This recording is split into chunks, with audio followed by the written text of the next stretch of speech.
When the U.S. military moves into the Caribbean, history suggests there's reason for rivals to worry.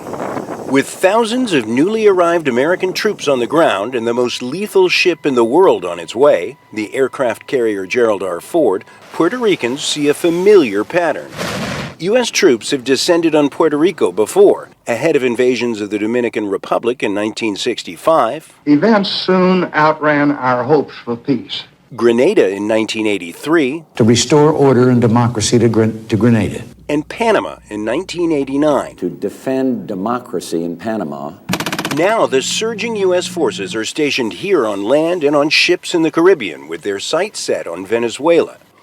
On the ground, the U.S. aircraft are using two American bases that have been closed for years, flying attack and reconnaissance drones from the Ramey Air Force Base and flying missions from Roosevelt Roads Naval Station. After years of protests against the U.S. military presence in Puerto Rico, the Roosevelt Roads Naval Station closed in 2004, but now it's been reactivated. And for many here, the sight of military planes and helicopters brings back some unwelcome memories. Some roads leading to the base are now overgrown, but on the tarmac are U.S. military cargo planes and F-35 fighter jets, one soaring overhead. It has made that past experience of the 60 plus years of occupation and the bombings and the civil disobedience and the protests has made the current moment for many painful, traumatic, and completely unacceptable. Some say the buildup is good for business. Because there's going to be jobs and, a lot of opportunities for a lot of people.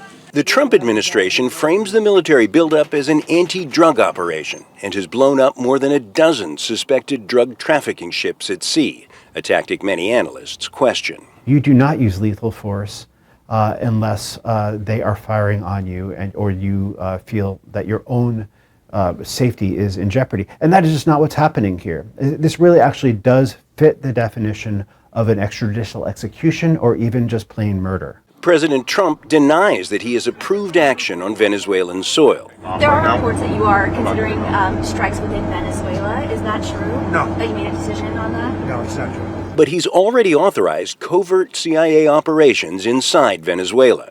U.S. officials have told reporters the ultimate goal is a regime change that would topple President Nicolas Maduro. What comes next could be a real chaos and a breakdown of the internal security situation in Venezuela.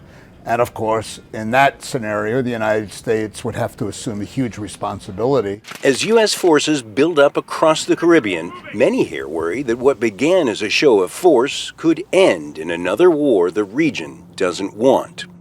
John Hendren, Al Jazeera, Ceiba, Puerto Rico.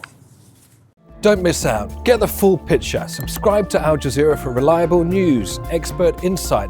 Like, share, stay ahead.